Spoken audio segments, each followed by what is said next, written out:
에레미야 애가. 오늘은 설교가 아니고 강의, 신학교 이것을 강의했던 건데요.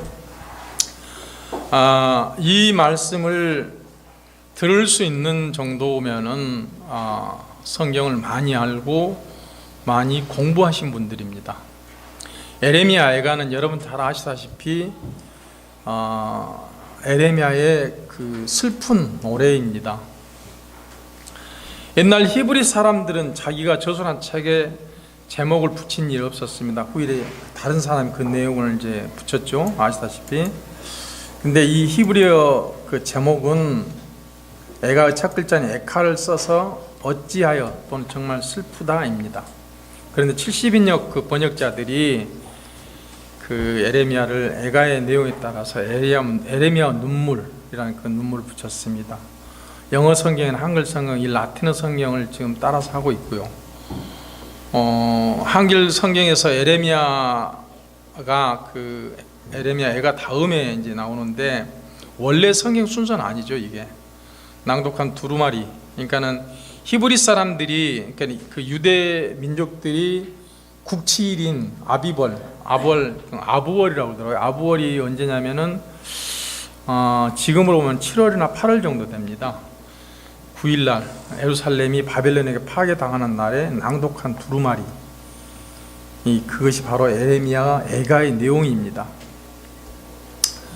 에레미야 애가의 구조적 특징은 1장부터 4장까지 각 장이 히브리 글자 가나다 순, 그러니까는 우리나라 말로 하면은 가나다 순으로 해서 나와 있는 그 말씀대로 각각 그 22장, 그러니까 우리나라 말은 24자잖아요. 근데 히브리 말은 22자입니다. 그래서 22자의 첫 글자를 따서 하나씩 지어서 1장부터 4장까지는 보면은 이렇게 첫 글자를 따서 해서 22절까지 있습니다. 1, 2, 4장 22절까지 있고 3장만 그의 2배 수를 더해서, 그러니까는 3을 더해서 66절까지 있습니다. 애가는 그 다음에 5절은 그냥 가나다 순을 하지 않았지만은 절수는 22절로 되어 있고요. 애가는 주전 586년 멸망한 유대 예루살렘의 침상을 슬퍼하는 그 시이고 노래입니다. 에레미야 여호와께서 세우신다, 이건 말인데 베냐민 땅 아나도 제사장 힐키야의 아들입니다. 유대왕 요시야 13년부터 시드기야 왕 11년까지 42년간 애언했던 대언자이기도 합니다. 에레미야 1장 1절로 3절 보면은 나와 있거든요. 그는 정열적인 애국자였고 백성들이 주 하나님을 배반하고 국가와 민족을 좀먹는 행동을 일삼는 관료들을 볼 때 붕괴해서 크게 책망하고 목이 굳은 민중은 하나님 말씀 듣지 않는 그런 것이었습니다. 오늘날로 비교해 보면은 그리스도인이라고 해서 교회를 오래 다녔다 해서 성경을 좀 안다 해가지고 새로 온 사람들에 대해서 목이 굳게 행동하는 것. 아까도 교제 시간에도 잠깐 말씀 나눴습니다만 제가 이 킹제임스 성경을 제일 먼저 알고 갔던 교회 가니까 이제 30대 초중반 되는 그 젊은이들이 목이 너무너무 굵어 있었어요. 킹제임스 성경을 내가 알고 있다 해가지고 그게 전부이냐, 다른 이야기를 전혀 듣지를 않고 심지어는 자기 아버지한테도 아버지를 하지 않고 형제라고 부르는 사람도 있었어요. 물론 교회 내에서는 그렇게 있을 수 있습니다만은 집에 가서도 그렇게 하는 그런 버리장머리 없는 짓거리도 일어나고 있었습니다. 그렇듯이 이스라엘 민족들도 그랬단 이야기입니다. 너무나 목이 굵어 있었어요. 에레미야 예언대로 바벨론 왕 느부갓네살 왕이 이렇게 예루살렘을 2년 만에 함락시키고 왕을 사로잡아서 그 목전에서 그 아들과 귀족들을 죽이고 왕의 눈을 빼버렸잖아요. 그리고 바벨론으로 데려갔잖아요. 이 이야기가 에레미야 39장 1절 9절에서 나오기도 하지만 열왕기상에도 나온 이야기입니다. 우리가 왜 에레미야를 공부를 해야 되는가? 가장 중요한 질문입니다.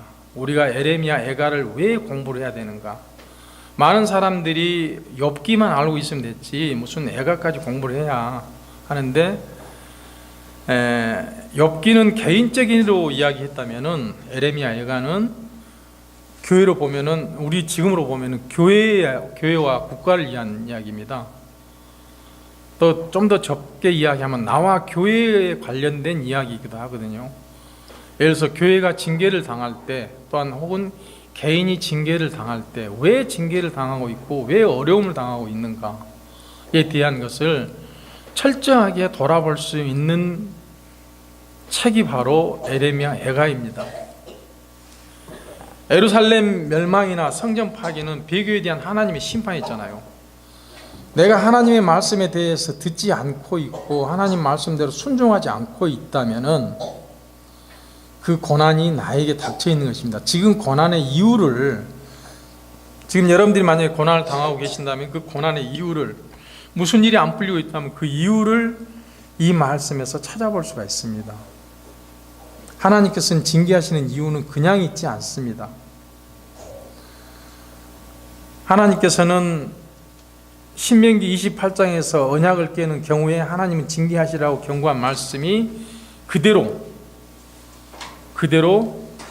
이루어진 것이 바로 900년 전에 예고를 해놨는데 성취되었습니다.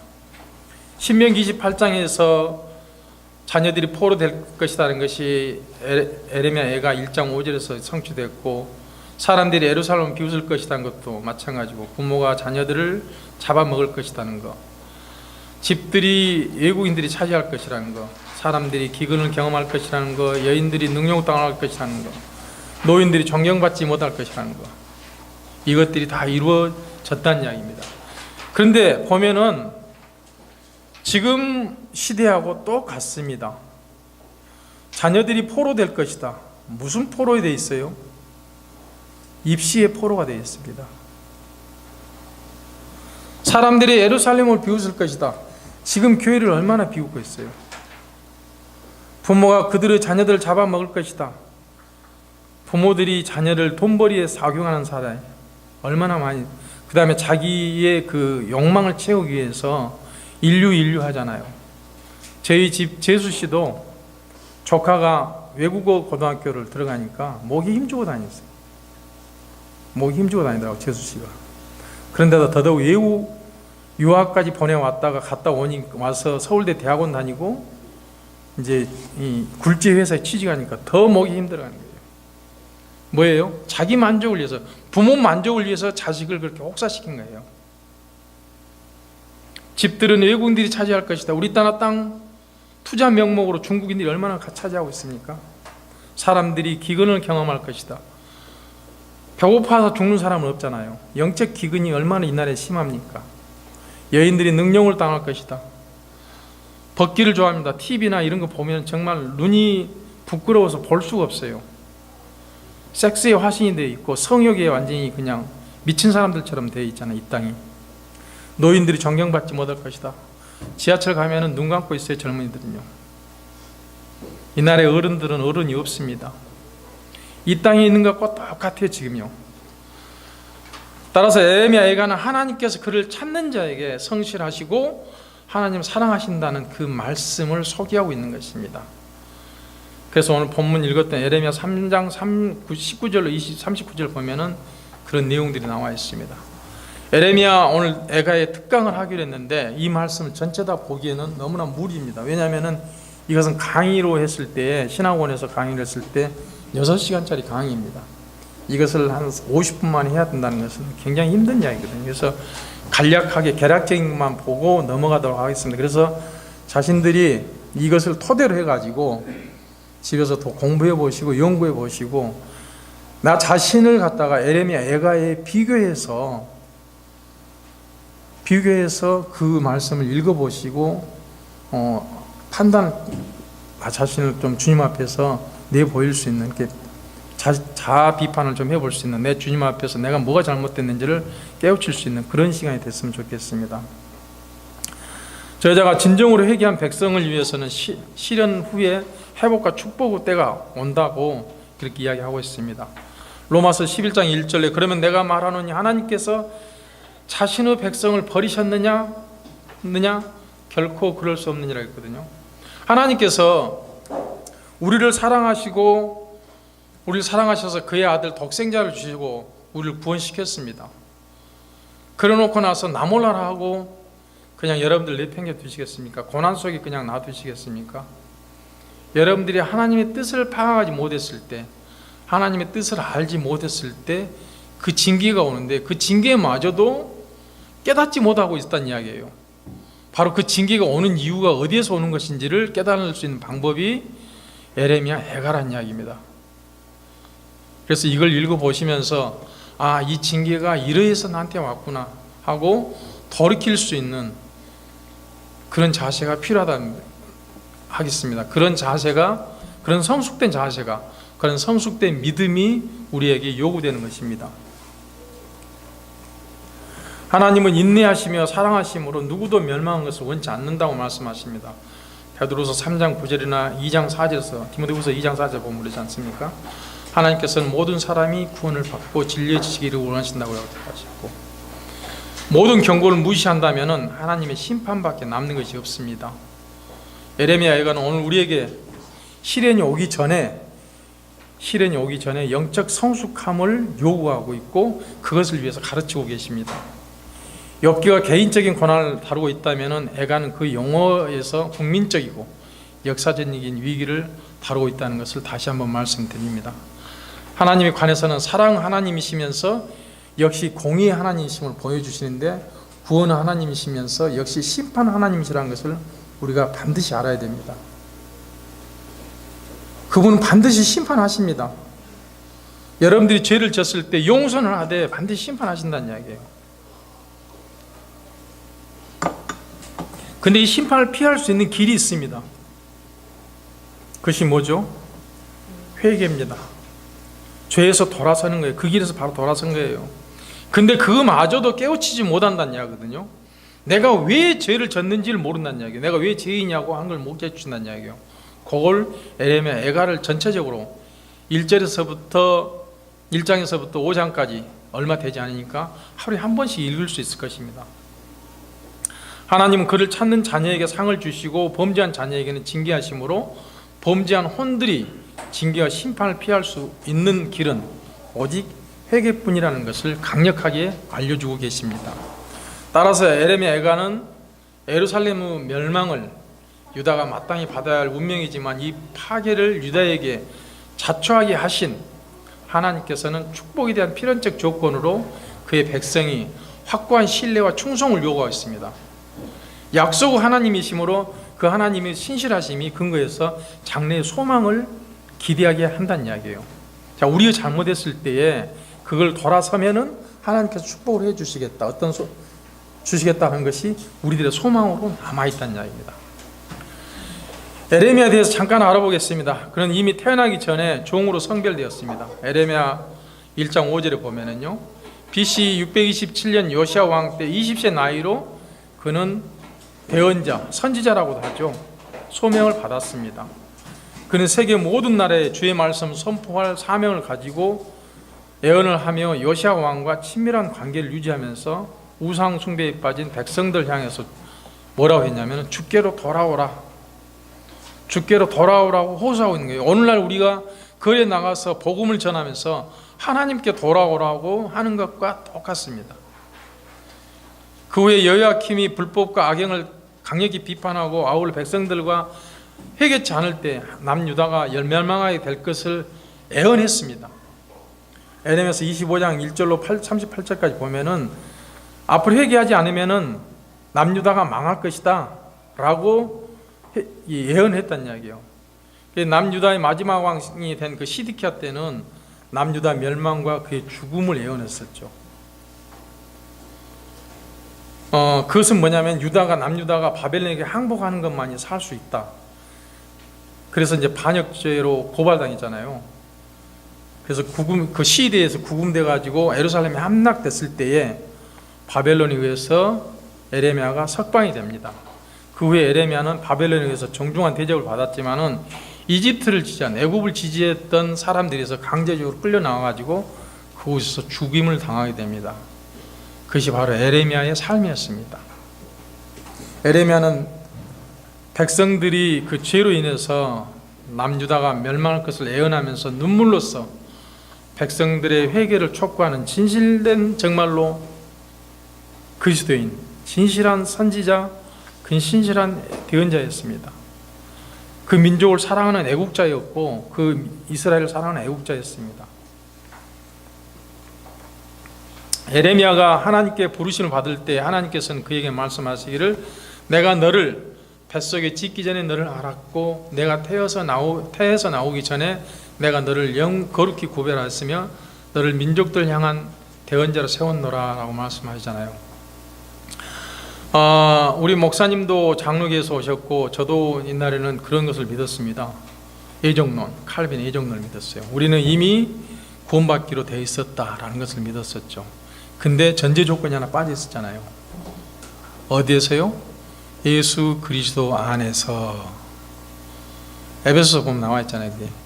예수 그리스도 안에서 구원받기로 예정되어 있었지 예수 그리스도 밖에서 구원받기로 되어 있던 게 아니란 이야기예요. 그런 면에서 예정론이 틀렸다는 이야기죠. 예수 그리스도 안으로 들어오려면 어떻게 해야 돼요? 복음을 통해서 구원을 받아야 돼요. 복음을 통해서 구원을 받아야지만 예수 그리스도 안으로 들어오잖아요. 그래서 구원받기로 예정되어 있다는 이야기예요. 그래서 그 안에서 모든 것이 예정된 삶을 살아갈 수 있다는 것입니다. 그것을 칼빈은 몰랐던 거예요. 예수 그리스도 안에서의 그걸 몰랐던 거예요. 지금의 칼빈주의자들도 그걸 모르고 있습니다. 예수 그리스도 안으로 들어온 것을 모르고 있어요. 그 안에서 이미 예정되었다는 것을 모르고 있다는 것입니다. 주권적인 선택으로 에레미야를 선지자로 구별하고 부르셨던 것입니다. 하나님께서는 에레미야에게 어느 누구에게나 보냄을 받으면 담대하게 하나님의 말씀을 증거할 것을 지시하셨습니다. 여러분에게도 오늘을 사는 우리에게도 마찬가지입니다. 구원받은 그리스도인으로서 누구를 만나든지 어디에서 있든지 간에 그들이 구원받지 않는 백성임을 알았을 때는 복음을 전할 수 있는 담대함을 요구하고 계신다는 이야기예요. 하나님께서 우리에게 그런 부담을 주시고 계십니다. 복음 전하는 것은 목사가 하나 선교사나 이런 전도자들이 하는 게 아닙니다. 구원받은 우리 모두가 해야 될 사명인 것입니다. 하나님 말씀을 증거해야 될 그 사명자는 따로 정해진 것이 아니고 구원받은 하나님의 모든 자녀들이 해야 될 책무이라는 이야기입니다. 왜? 모든 사람이 구원을 받고 그 다음에 어디에서 우리가 진리의 지식에 이르러서 하나님 말씀을 깨우친 사람들이라는 이야기예요. 깨우쳤으면 나만 알고 있는 게 아니라 그 정보를 공유를 해야 될 거 아니에요. 우리 모두가 다 같이 알아야 된다는 이야기예요. 이게 하나님께서 주신 미션입니다. 사명이거든요. 그런데 이것을 우리가 게을리하고 있다는 이야기예요. 게을리하고 있기 때문에 에레미야 애가 같은 노래가 나온다는 이야기, 슬픈 노래가 나온다는 이야기. 왜? 그들을 징계하신다는 이야기예요. 그런 걸 하지 않기 때문에. 아까 오전에 말씀을 통해서 말씀드렸습니다만 성령의 민감성, 성령께서 어떻게 말씀해 주시고 계신 것에 대해서 내가 둔해서 깨닫지 못했기 때문에, 알아듣지 못했기 때문에 징계를 하신 거거든요. 그럼 어떻게 해야 돼요? 말씀으로 돌아와야 되는데 어떻게 돌아와야 됩니까? 말씀을 읽어야죠. 말씀을 읽지 않고 목사님 말씀만 설교만 짓다 들어가고는 안 됩니다. 그런가 하고 비록 이 강단에서 목사가 말씀을 증거할지라도 그 말씀이 옳은가 하고 성경 말씀을 펴서 봐야죠. 그래서 공부를 해야 된다는 이야기입니다. 그래서 너희가 진리의 말씀을 올바로 나누어 하나님 앞에 부끄럽지 않는 일꾼으로 인정받도록 연구하라고 했는데 공부하라, 스타디. 공부하라고 그랬어요. 공부를 해야죠. 내가 왜 징계를 당하고 있는지에 대해서 알려면은 성경으로 돌아가서 공부를 해야 됩니다. 성경에 답이 있거든요. 지금 현재 에레미야에도 또 마찬가지예요. 이스라엘 민족에게 주님께 돌아오라고 그렇게 하고 있는데 그냥 돌아온 게 아니잖아요. 너희들이 죄인이란 것을 깨닫고 돌아오라고 이야기하고 있지 않습니까? 그 슬픔들이 지금 있다는 이야기예요. 우리들이 각 개인이, 우리 여기 계신 형제자매님 여러분들이 각 개인에게 닥치는 고난과 연단들이 그냥 오는 게 아니고 하나님으로부터 어떤 목적이 있기 때문에 주신 거거든요. 그럼 그걸 알려면 어디에 되겠어요? 기도를 하고 성령의 민감성을 가진 다음에 하나님 말씀을 읽고 공부를 하면서 기도할 때에 하나님께서 어떻게 생각나게 해주신다는 이야기예요. 어떤 것을 하나님의 말씀을 읽었던 것으로 생각나게 해주신다는 이야기예요. 이게 지금 성숙한 그리스도인들에게 요구되는 것입니다. 에레미야 애가는 5곡 애가로 이루어졌는데 이 곡들은 모두 바벨론에 의한 이스라엘 비극적인 멸망을 슬퍼하고 있는 노래입니다. 문학적 형식은 시편 119편과 약간 유사하게 알파벳 순서로 되어 있습니다. 1, 2장 22절 각각 다른 히브리 알파벳으로 시작됐고 3장 역시 다른 문자로 시작됐지만 3절씩 이루어진 22분의 66절 말씀이 있습니다. 전성에 따르면 에레미야는 예루살렘 북쪽 성박 통칭 골고다 언덕이라는 곳, 이곳에서 우리 주님을 죽었는데 그 아래서 울었다고 합니다. 이 맥기 목사는 상당히 극단적인 하지만은 킹제임스 성경 온리주의자입니다. 이분이 말씀하기를 에레미야 애가는 눈물과 슬픔으로 얼룩져 있다. 그것은 고통의 운문이고 연민의 시이며 슬픔의 시편이고 눈물의 교향곡이며 성서의 통곡의 벽이다.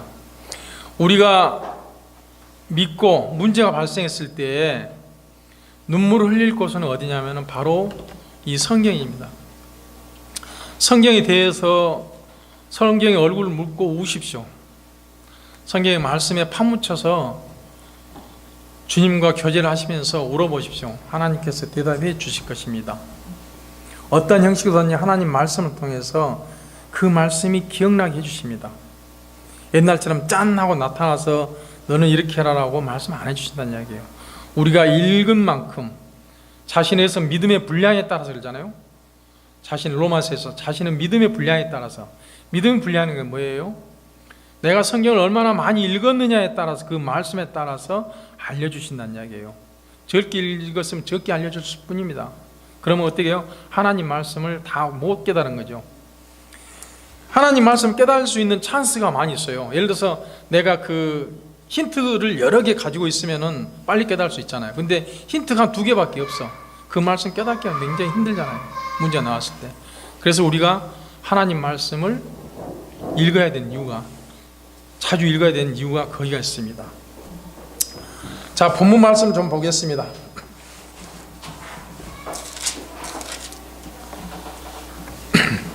에레미야 1장은 하나님에 대한 도발입니다. 기원전 1000년경에 다윗은 솔로몬 예루살렘을 수도로 삼았죠. 그리고 하나님께서 그 400년 동안 이 사랑하는 예루살렘을 축복했습니다. 하나님께서 그 721년 기원전 721년 아시리아, 그러니까는 아수리에 의해서 그 북왕국이 이스라엘 멸망한 것을 허락을 했습니다. 우리가 흔히들 이집트에서 애굽 왕이 이렇게 탈출을 했을 때에 쫓아오게 하는 것들, 그러니까 하나님께서는 모든 것들을 다 악도 우리들을 위해서 세워놓고 치료하고 계신다는 이야기예요. 징계하는 것도 마찬가지고요. 그러하듯이 이스라엘 멸망하게 된 것도 하나님께서 허락을 해줬다는 이야기예요. 그래서 예루살렘이 115년 동안이나 보존되었지만은 모든 자비와 인내도 허사라 돌아갔는데 그 이유가 계속 죄를 짓기 때문에, 하나님께서 참고 용서하고 참고 있지만은 계속 지어서 이스라엘의 거룩한 분께 도전을 했어요. 그렇기 때문에 징계를 했던 것입니다. 에레미야 애가 1절 보겠습니다. 사람이 가득하던 도시가 어찌 외로이 앉았는가? 그녀가 어찌 과부같이 되었는가? 민족들 가운데서 혼자로 지내며 지방들 가운데서 공주로 지내던 그녀가 어찌 속국이 되었는가? 어찌 속국이 되었냐는 이야기예요. 그들은 시민으로서의 지위에 관해서 말씀하고 있는데, 본래 예루살렘 성에는 성읍이 많았던 성이었습니다. 그런데 적막해졌다는 이야기입니다. 사람이 가득한 도시가 어찌 외로이 앉아 있는가? 이것은 굉장히 놀라운 말입니다. 여러분들이 그 세상에서 풍성한 삶 가운데 있다가 진리의 말씀을 발견했을 때 어떻게 됩니까? 진리의 말씀 쪽으로 다가왔을 때는 세상과 절단하고 오잖아요. 하나님과 교제를 하게 되면은 세상과 단절하고 와야 됩니다. 근데 이 사람들은 하나님께 도전을 했고 도발했기 때문에 하나님께서 그 예루살렘 성을 멸망했던 것이죠. 그녀가 어찌 과부같이 되었는가? 민족들 가운데서 큰 자로 지내며, 민족들 가운데서, 이 지구상에 있는 모든 민족들 가운데서 큰 자로 지내며 지방들 가운데서 공주로 지내던 그녀가 어찌 속국이 되었는가? 이스라엘 민족들 가운데서 가장 큰 자, 어떤 나라에게든 매우 사랑받은 존재였고 다른 나라들에게는 매우 두려운 존재였습니다. 하나님께서 치리하기 때문에 우리를 언제든지 치면 죽을 수 있다는 것을 알고 있었죠. 이러한 나라로부터 주목을 받았고 그들은 모두 복종했습니다. 어떤 나라든 선물 보내왔고 다른 나라든 조공을 바쳤습니다. 그래서 그녀는 실로 지방들 가운데서 공주였습니다. 조공을 받는 그런 공주였다는 이야기예요. 이제는 그 상들은 뒤엎어졌고 그녀는 그 친구들을 잃어버렸습니다. 적막히 앉아있을 뿐입니다. 여러분들이 과거에 혹시 회상해 보면은 내가 돈이 많이 있었을 때 친구들한테 술도 사주고 맛있는 거 많이 줬을 때는 그때 친구들이 많습니다. 돈이 없으니까 다 가버렸어요. 세상 친구들 다 가버린 거예요. 지금 그런 것과 빗대서 진리와 비진리 간에 지금 이야기 싸우고 있는 것입니다. 1장 3절입니다. 유다는 고난과 심한 노동으로 인하여 포로가 되어갔나니 그녀가 이교도들 가운데 거하며 안식을 얻지 못하는도다. 그녀를 핍박하는 모든 자들이 협곡들 사이에서 그녀를 따라 잡았도다. 전쟁에서 정복하던 자가 이제는 패하게 됐고 정복을 당합니다. 이스라엘이 많은 사람들한테 두려움이 됐었는데 지금은 두려운 존재가 아니다는 이야기죠. 그녀의 백성이 원수의 손에 넘어가고 7절에서 그녀의 대적들이 우두머리가 되고 그녀의 원수들이 형통하니 5절에서 그렇게 나와 있습니다. 그들이 자신들에게 초래한 협곡은 뭘로 인했어요? 죄로 인한 것입니다. 만약 우리가 이러한 가장 큰 대적과 원수인 죄로 하여금 우리를 지배하게 하고 우리의 머리가 되도록 한다면은 분명코 다른 우리의 원수들을 우리를 지배하려고 할 때 우리는 괴로워할 것입니다. 지금 우리나라가 현재 북한이 핵을 가지지 못하게 하고 있는 것은 왜 그래요? 우리가 괴롭지 않게 해서 그러잖아요. 그들이 핵을 가지게 되면 우리가 괴롭다는 이야기예요. 그래서 핵을 못 갖게 하는 거거든요. 그와 마찬가지입니다. 우리가 죄를 범해서 죄로 인해 핍박을 받게 되는데 돌아서면 돼요. 회개를 하고 돌아서면 되는데 돌아서지 않고 그걸 피하려고 한다는 이야기예요. 인간적인 방법으로 수단과 방법을 다 가리지 않고, 야, 누구 변호사 친구 있어? 검찰청에 누가 아는 사람이 있어? 경찰에 누가 아는 사람이 있어? 그런 인간적인 방법으로 동원해서 그 죄를 피하려고 한다는 이야기예요. 1장 8절에 보면 예루살렘이 심하게 죄를 지었음을 옮겨줬도다. 그녀를 존귀히 여기던 모든 자들이 그녀의 벌거벗음을 보았으므로 그녀를 멸시하는도다. 참으로 그녀가 탄식하며 뒤로 물러가는도다. 옮겨졌을 뿐만 아니라 하나님께서 존귀히 여기던 모든 이웃들이, 경의를 표하던 모든 백성들이 이제는 멸시받고 있고 이제는 탄식하고 있다는 이야기예요. 1장 9절에 그녀의 더러움이 그녀의 옷자락 속에 있건만은 그녀가 자기의 마지막 끝을 기억하지 아니하는도다. 그러므로 그녀가 놀랍도록 낮아졌으나 그녀에게 위로자가 없도다. 오 주여, 원수가 자기를 크게 높였사오니 나의 고난을 보시옵소서. 내가 죄에서 돌아서지 않았을 때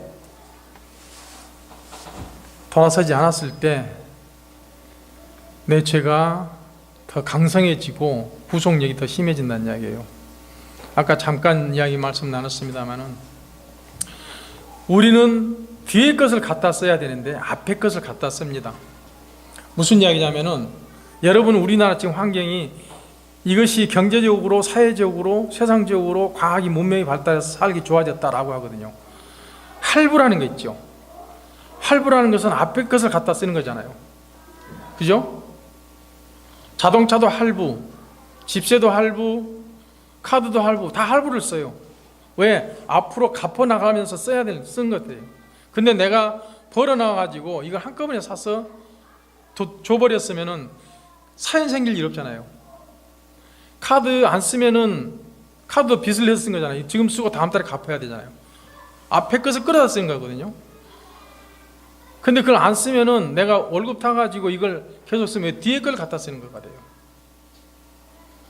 마찬가지 모든 일들이 그렇거든요. 근데 그렇게 해서 어떻게 됐어요? 사연 생길 일이 만들어졌어요. 하나님과 사탄은 이걸 교묘히 잘 알아요. 징계하실 때 이걸 이용하십니다. 오늘 내가 직장에를 좋은 직장에 들어갔어요. 우리나라의 굴지의 직장에 들어갔어.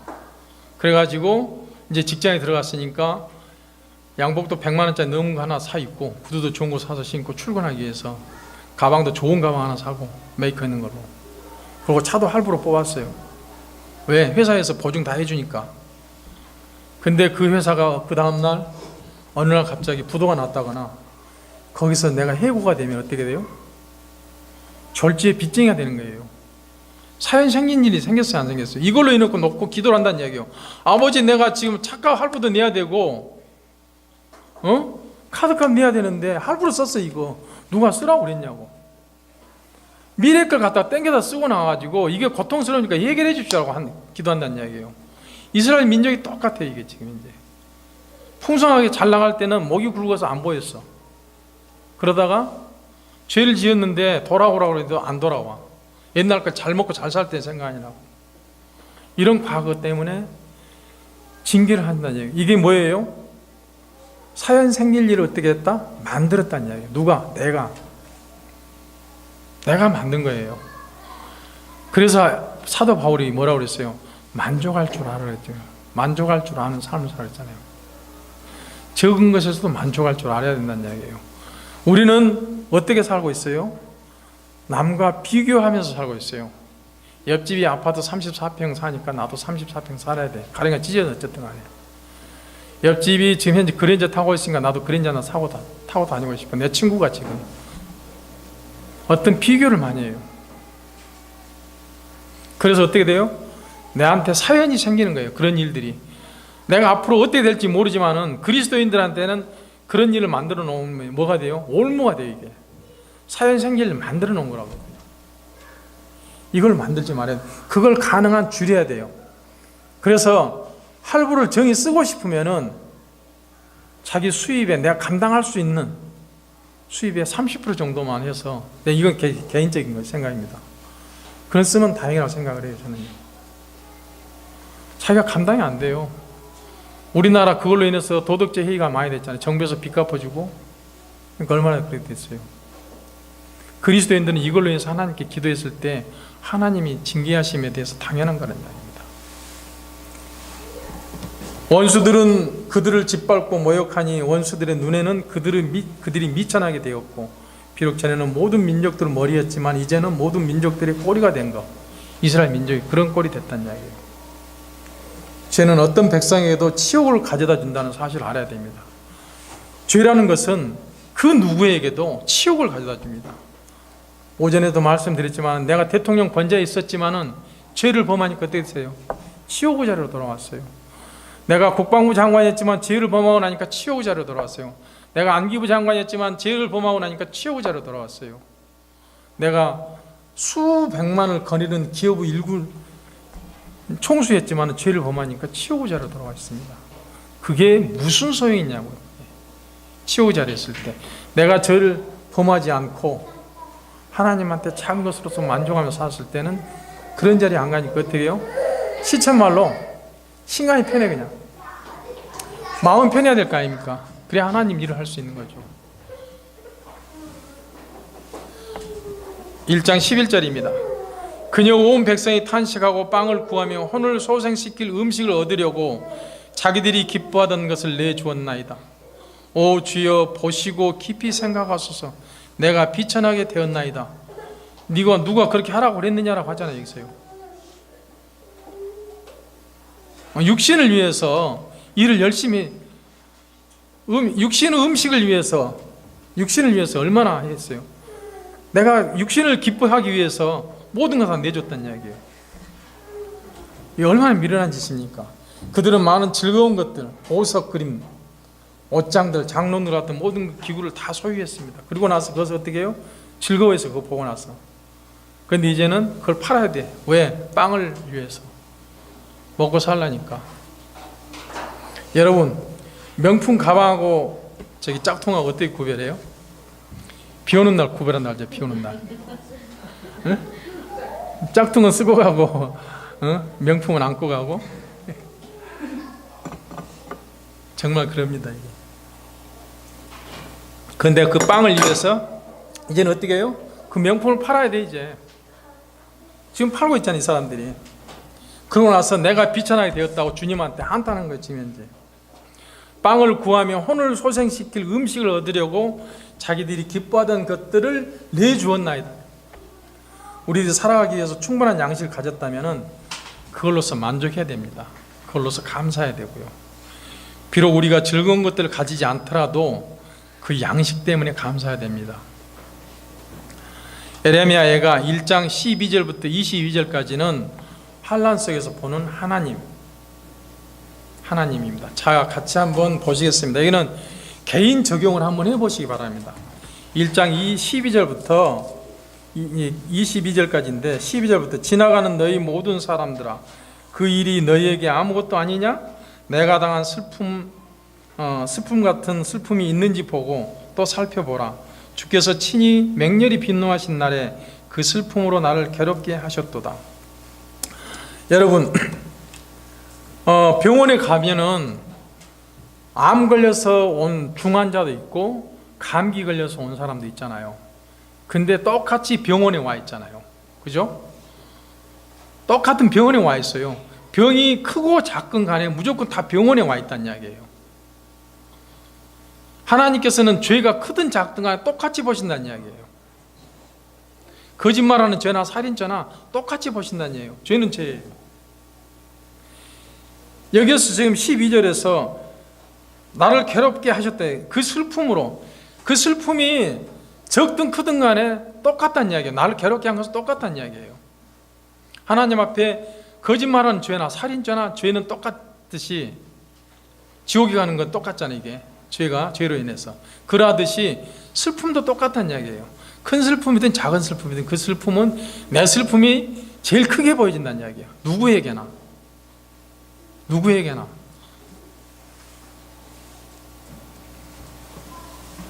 그래서 여기서부터는 여러분들이 나에 대해서, 여기에 뭐 우리 국가랄지 이런 모든 것 있을 때 그 비교를 내가로 비교해서 보시면은 내가 왜 그렇게 되어 있는가에 대해서 파악하실 수 있다는 이야기입니다.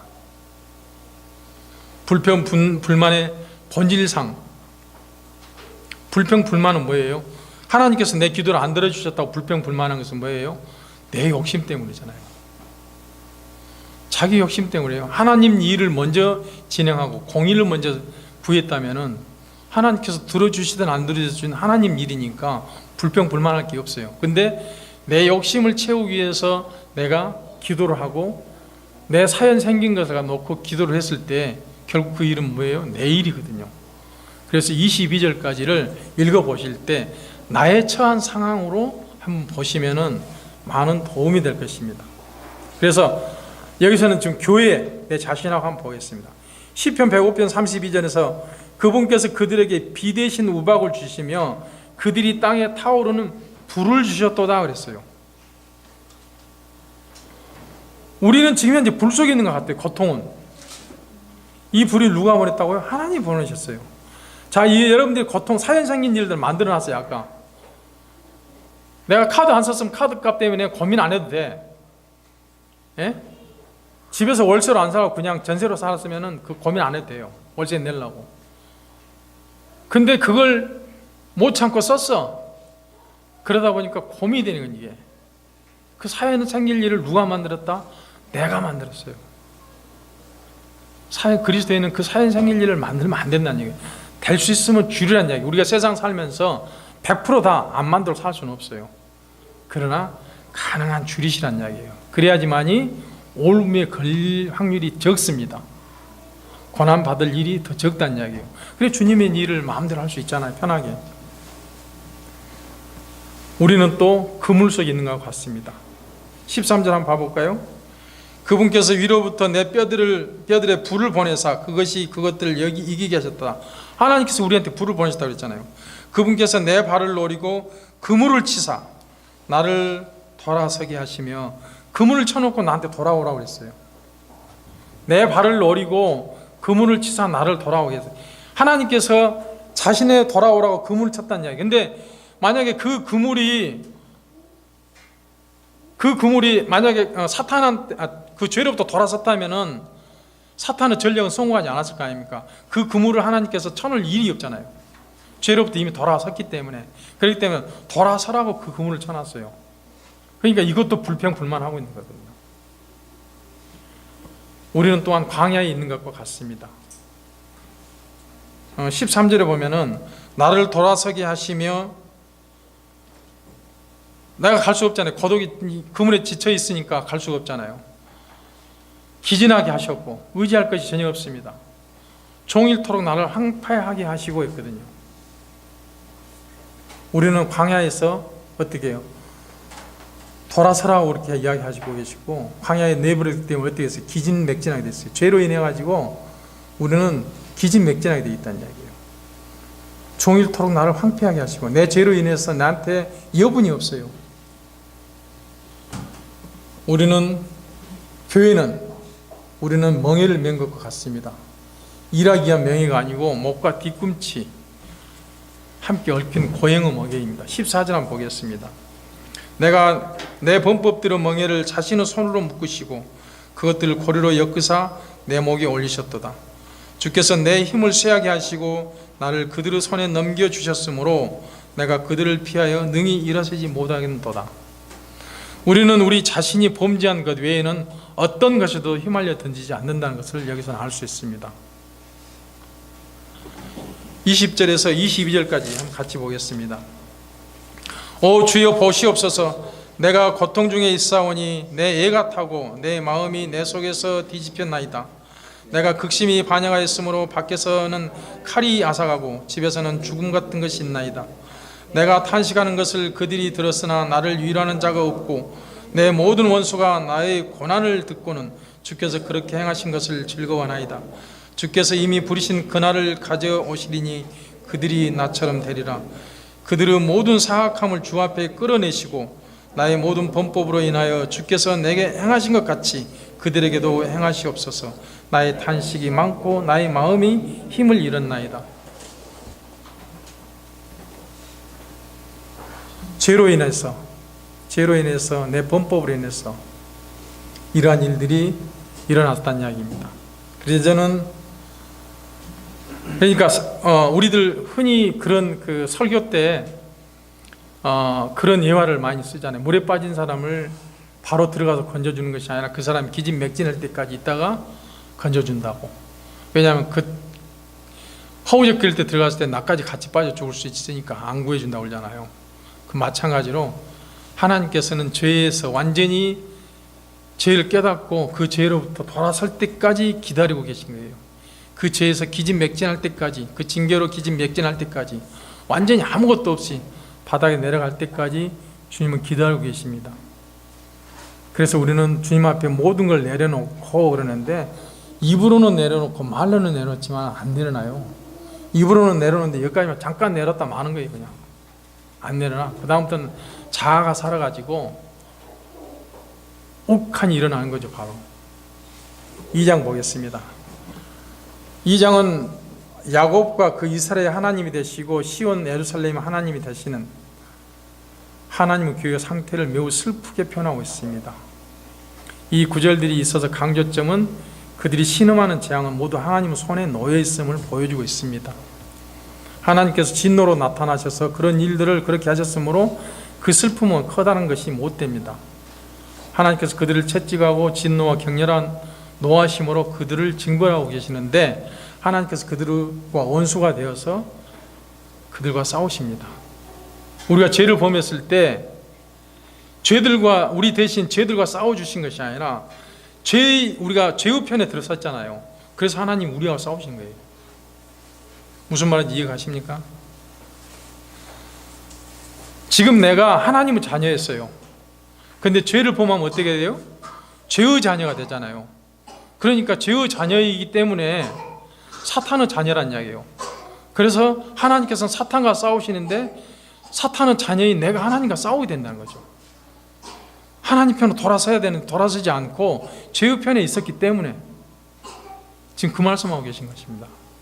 하나님께서 나하고 싸우시는 것이 내가 지금 그러니까 내가 사탄의 자녀인지 사탄을 기쁘게 했는 일인지를 모르고 있다는 거죠. 지금 그 말씀하고 계신 것입니다. 하나님께서는 모두를 진노하신 가운데 이 때문에 우리 오늘은 정말 침울한 날이 되죠. 1절에서 주께서 친히 분노하사 했어요. 친히 분노하사. 2절에서는 친히 진노하사. 3절에서는 맹렬한 분노로 이스라엘의 모든 뿔을 꺾으시며 그랬어요. 6절에서는 친히 분노하시고 경노하사 그랬어요. 친히 분노하시고 경노하사. 왜? 우리가 마귀의 자녀이기 때문에. 죄를 지으면 어떻게 된다? 마귀의 자녀가 된다는 이야기예요. 그렇기 때문에 우리가 하나님을 대적하는 것이 되고 하나님께서 우리하고 싸우시게 된 거예요.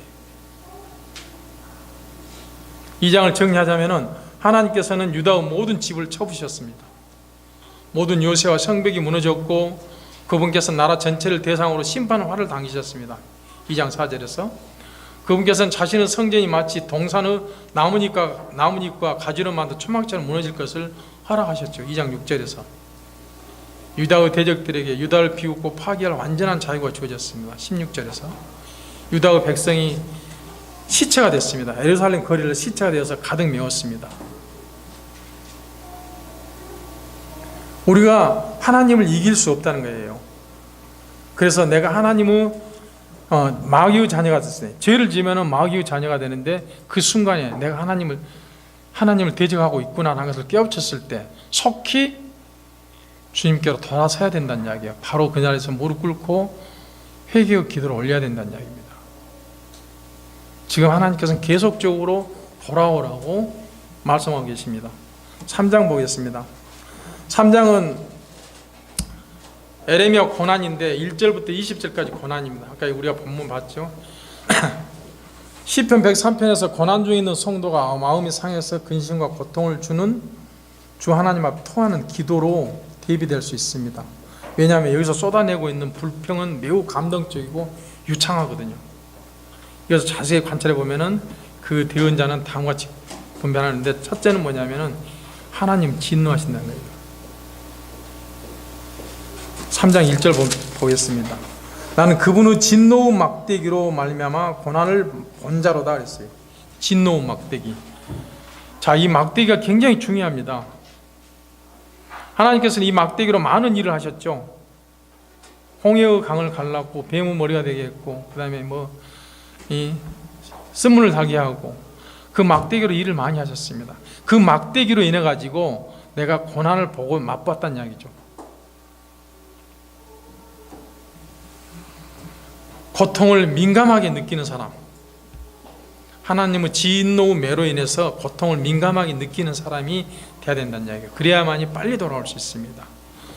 두 번째는 당하고 있고 캄캄한 어둠 속에 있습니다. 2절에 어둠은 괴롭게 하고 당황하게 하고 위로와 방향 지시를 갈망하게 합니다.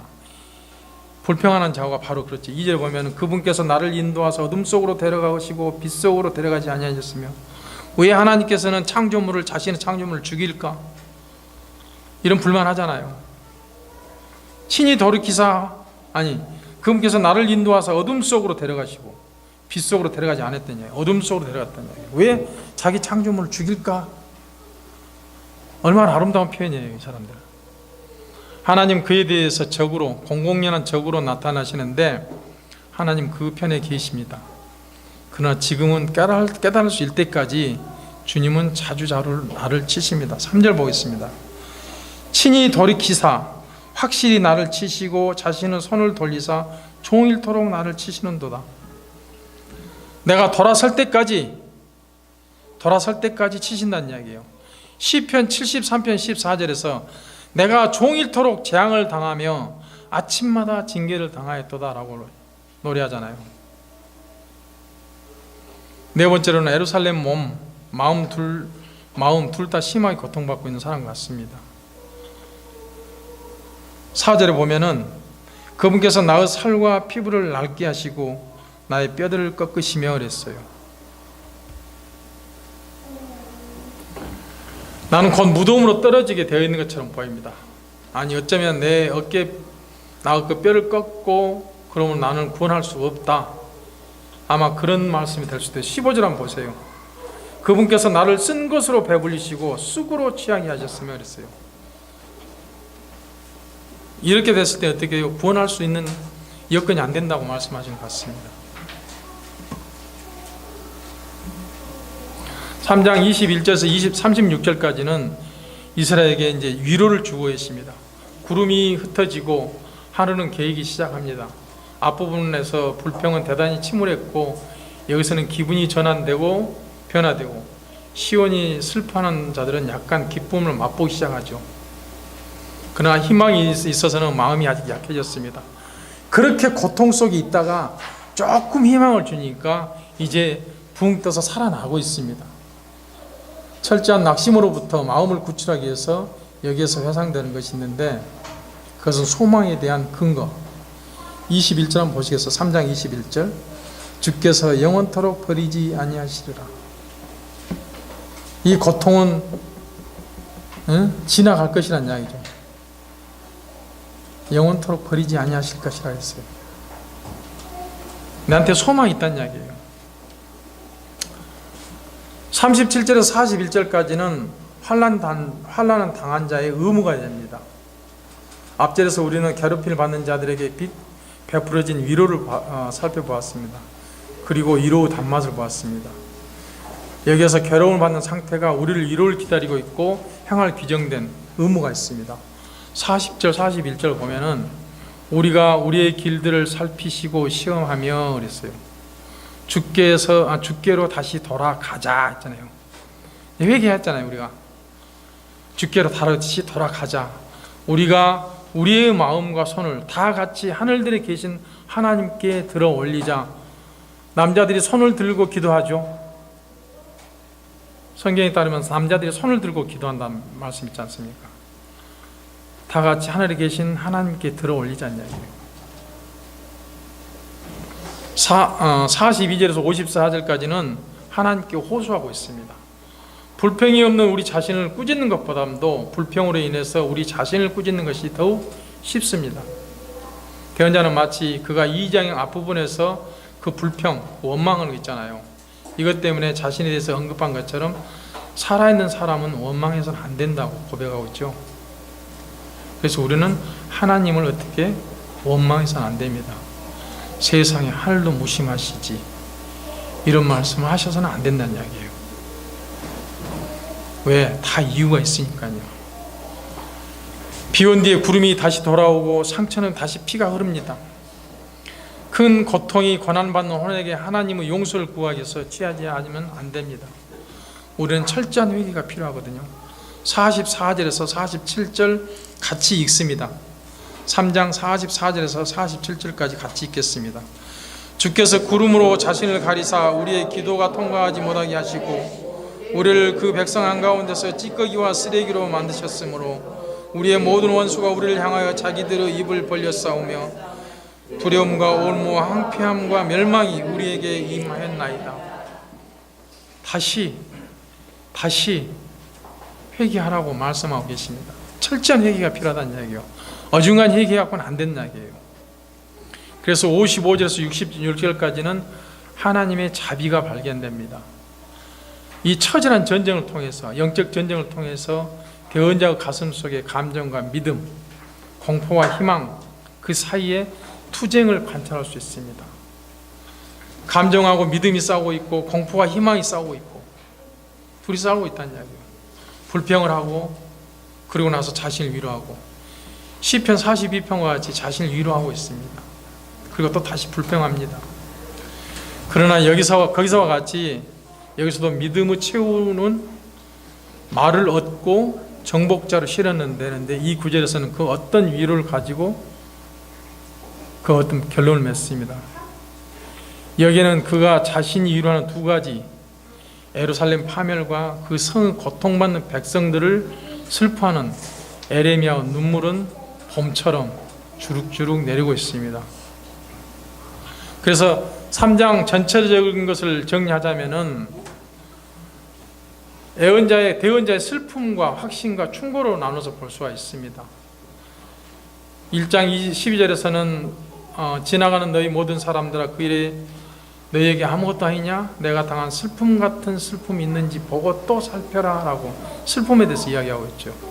16절에서는 이 일들로 인하여 내가 우나니 라고 말씀하십니다. 2장 11절에서는 내 눈이 내 눈물로 새하게지며 라고 대언자가 이 슬픔을 이야기하고 있습니다. 3장 1절로 19절에서는 에레미야와 바빌론 침입 이전조차 그가 동포들로부터 받은 고통을 이야기하고 있죠. 그 다음에 두 번째는 확신인데 무서운 태풍 가운데서 한 줄기 빛이 빛났습니다. 19절 24절 보면은 내가 나의 고난과 나의 재난 곧 쑥과 쓸개를 기억하며 내 혼이 여전히 그것들을 기억함으로 내 속에서 겸손하게 되었도다. 겸손해야 된다는 얘기. 그 고통을 통해서 겸손을 배웠습니다. 내가 이것을 내 마음에서 생각함으로 내게 소망이 있도다. 그래서 작은 희망이 이제 싹트고 있잖아요. 주의 긍휼로 말미암아 우리가 소멸되지 아니하였으니 그분의 불쌍히 여기심은 끝이 없도다. 하나님의 자비는 끝이 없다는 이야기예요. 그것들이 아침마다 새로우니 주의 신실함은 크시나이다. 내 혼이 이르기를 주는 나의 몫이오니 그러므로 내가 그분께 소망을 두리로다 하는도다. 우리가 죄를 범하고 죄악 속에 있었을 때 하나님께서 돌아오라고 말씀하셨을 때 돌아오면은 더 큰 영광과 감사와 찬양을 주실 텐데 돌아오지 못했을 때도 징계하시면서도 우리에게 무엇을 주신다? 소망을 주신다는 이야기입니다. 세 번째로는 충고를 주시는데 예레미야 3장 40절 41절에 보면은 우리가 우리 길들을 살피시고 시험하여 주께로 다시 돌아가자. 우리가 우리의 마음과 손을 다 같이 하늘에 계신 하나님께 들어 올리자라고 모든 사람들에게 독려를 하고 있다는 이야기입니다.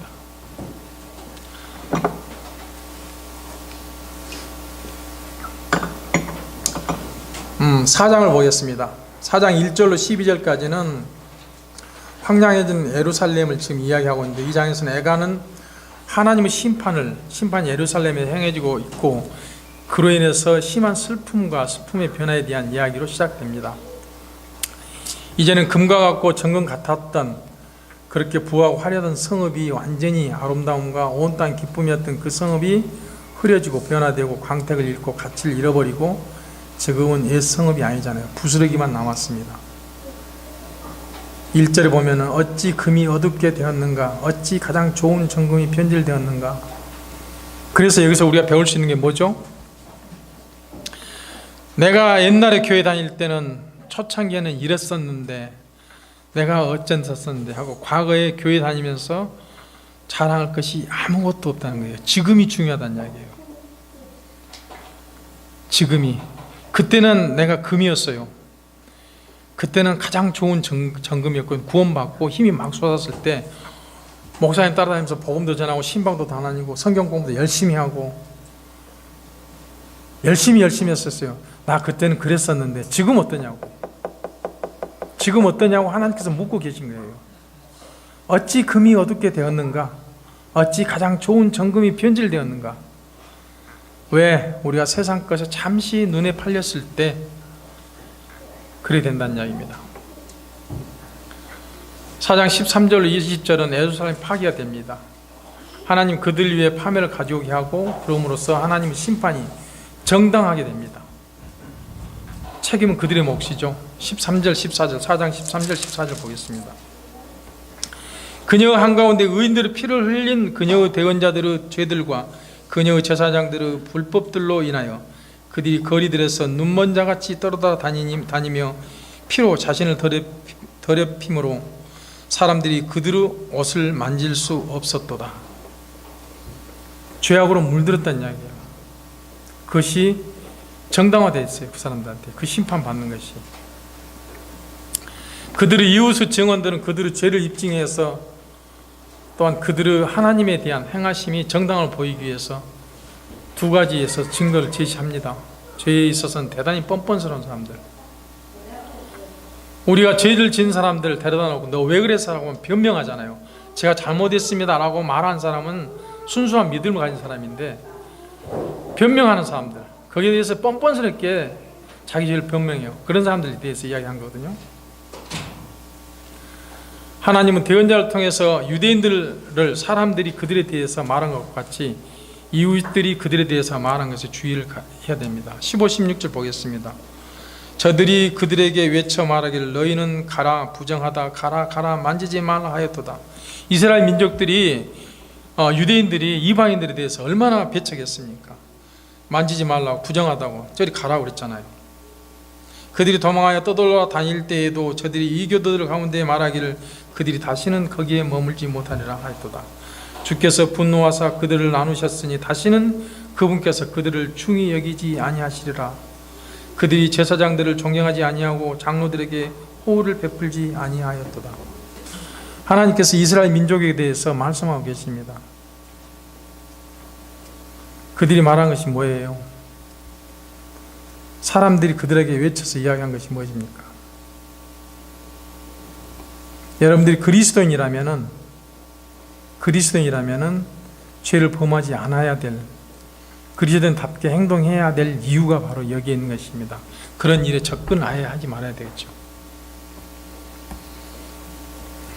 자신들이 재앙 아래 있도록 자포자기했습니다. 세 번째는 그들이 이방인 중에서 그들에게 말한 것을 들었는데 이제 그들이 자기 자신들에 대해서 말한 것을 들어봅니다. 17절 볼까요? 우리로 말하건대 그랬어요. 우리가 헛되이 도움을 구함으로 우리의 눈이 여전히 힘을 잃었나니 우리를 구원하지 못할 민족을 우리가 고대하였도다. 우리가 죄를 범해놓고 그것을 해결하기 위해서 어떤 사연이 발생했어요. 사건이 발생했는데 그걸 해결하기 위해서 잘 아는 검찰을 동원한다든가 은행에 누구 대출을 받아서 살라 한다든가 금전적인 문제는 그렇게 하고 법적인 문제가 있을 때는 그런 것들로 막 이렇게 알아본다는 이야기예요. 이 헛되이 도움을 구한다는 이야기예요. 눈이 여전히 힘을 잃고 있고 우리를 구원하지 못할 민족들 우리가 고대하고 그 사람들이 나를 위해서 도와주냐고 안 도와준다는 이야기예요. 오직 하나님만이 도와주실 수 있다는 이야기예요. 그것을 이야기하고 있습니다. 그래서 4장 21절로 22절은 이제 위로가 되는 말씀을 하십니다. 같이 보시겠습니다. 21절 22절 오 우스 땅에 거하는 에돔을 따라 기뻐하고 즐거워라. 그 잔이 또한 지나가며 내게 이르르니 내가 취하여 스스로 벌거벗으라. 오 시온을 따라 내 불법으로 인한 형벌이 이루어졌으니 그분께서 다시는 너를 포로로 끌어가지 아니하시리라. 오 에돔을 따라 그분께서 내 불법을 벌하시며 내 죄들을 드러내시리로다. 반드시 하나님께서는 우리의 죄들을 찾아서 내신다는 이야기입니다.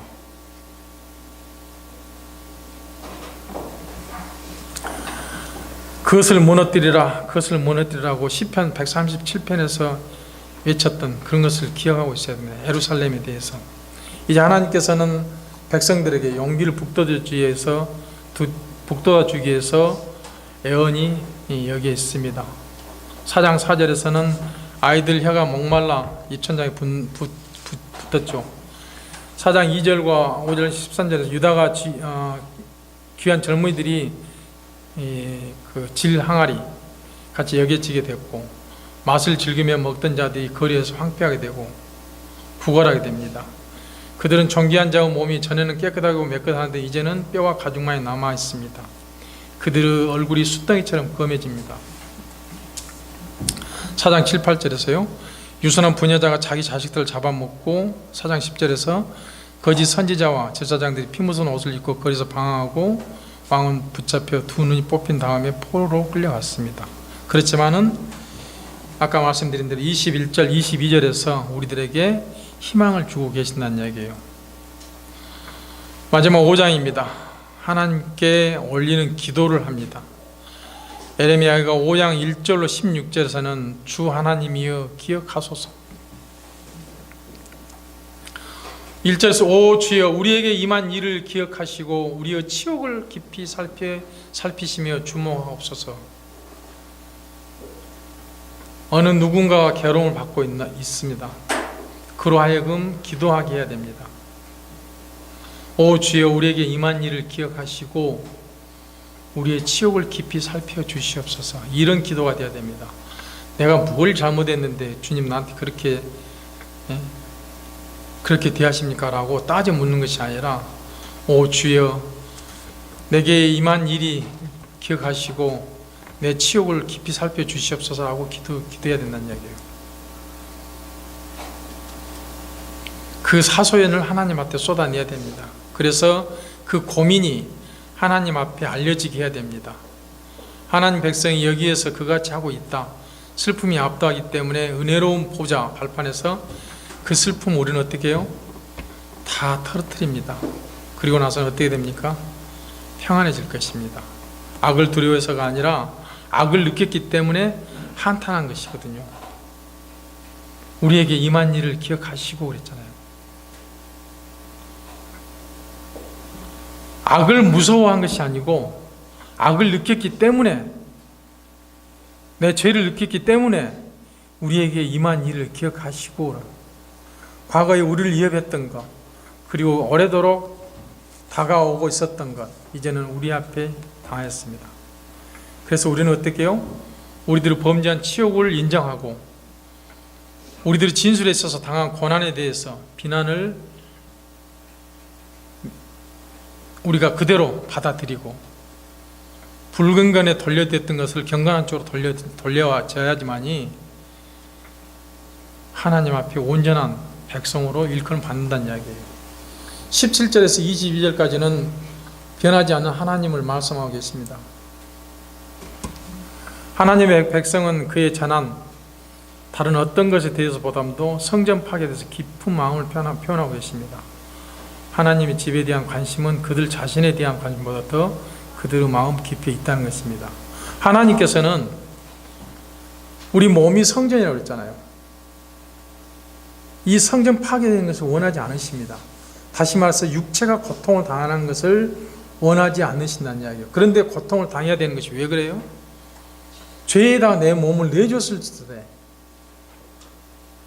악에다가 내 몸을 제해줬을 때, 세상에 내 몸을 내주었을 때 그렇게 된다는 것입니다. 로마서 12장 1절로 2절에서 뭐라고 그래요?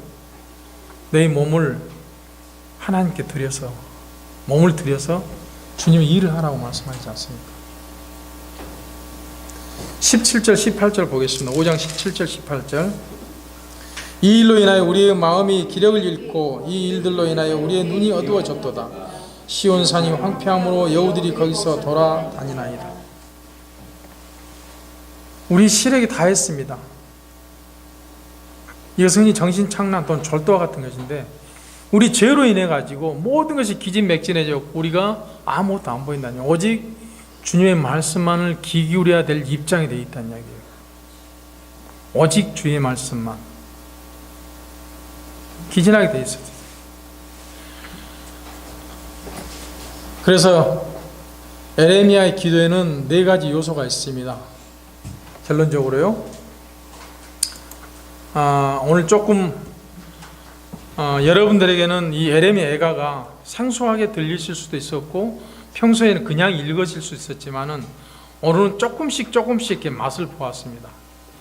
이것을 심도 있게 아마 우리 목사님 후에 강의를 하실 것입니다만은, 이것을 공부하심으로 인해서 이 죄가 우리에게 오는 요인이 무엇 때문에 오는 것인지, 거기서 어떻게 왜 돌아서야 되는 것인지, 죄로부터 우리가 어떻게 분별해야 되는 건지, 왜 우리가 영의 민감성을 가져야 되고 성령과 동행해야 되는지, 그 결과에 대해서 적나라하게 보여주겠습니다. 흔히 고난을 당할 때 우리는 욥기를 많이 본다고 하지만은 아까 말씀드렸듯이 에레미야 애가를 많이 보십시오. 특히 3장에서부터 5장까지는 더 보셔도 됩니다. 그리고 묵상하시고 그로부터 내가 얻는 교훈이 있다면 그게 나의 지팡이가 되어야 됩니다. 하나님의 말씀의 기둥이 되어야 되고 그 일들이 나의 행로가 되어야 되는 것입니다. 그래서 에레미야 기도의 4가지가, 첫 번째는 기억을 해줘야 된답니다. 오 주여 우리에게 임한 일을 기억하시고 하나님께서 우리에게 임했던 모든 일을 기억 다 하고 계신다는 얘기요. 우리의 치욕을 깊이 살피시며 준몽하여 주시옵소서. 우리가 치욕 당하는 것은 죄로부터 치욕을 당한 것이잖아요. 그런 것을 깊이 살펴서 뭐 해야 된다? 우리가 깨우쳐야 된다는 거예요. 두 번째는 회개해야 된다는 이야기입니다. 우리의 머리에서는 관이 떨어졌나이다. 우리가 죄를 지었으니 우리에게 화가 있을지어다. 16절에요. 19절에 인정하고 있습니다. 오 주여 주는 영원토록 계시오며 주의 왕자는 대대히 일어나이다. 우리가 하나님을 인정하고 그분의 권위와 존귀와 모든 역사성 모든 것을 다 인정해 준 거, 시인하는 거, 그것이 중요하다는 이야기입니다. 그분은 나의 절대자이시고 온 우주 만물의 주인 되시며 천억 개의 은하계와 별을 만드셨고 이 세상 제국의 흥망성쇠와 모든 동식물의 먹이사슬을 관장하시는 하나님이심을 인정해 줘야 된다는 이야기입니다. 그리고 나서 우리가 새로워져야 된다는 이야기죠. 5장 21절에 오 주여 우리를 주께로 돌이키소서. 그리하시면 우리가 돌아가리니 우리의 날들이 옛날같이 다시 새롭게 하옵소서. 우리가 성경을 많이 읽는 것도 중요합니다. 아까 오전에 말씀드렸지만 성경을 너무 안 읽은 분들께서 그렇게 말씀드렸습니다만 성경을 많이 읽는 것도 중요하지만 그러나 아는 것을 실천하고 몸이 배이도록 습관화시켜서 내가 구원받는 그리스도인으로 하나님 자녀로 하나님께 부끄럼 당하지 않도록 자신을 살펴보고 가족을 돌아보고 이웃을 돌아보고 내 친척을 돌아보고 우리 자신을 돌아보는 우리가 되어야 될 것 같습니다. 에레미야 예가를 다시 한번 이렇게 두서없이 좀 전해드렸습니다만 종목 중간중간에 전해드렸기 때문에 100% 다 이해는 못했을지라도 오늘 말씀을 기억하시면서 공부를 해보시면 여러분들에게 많은 영적 진리의 지식 위로가 되시고 힘이 되실 것입니다.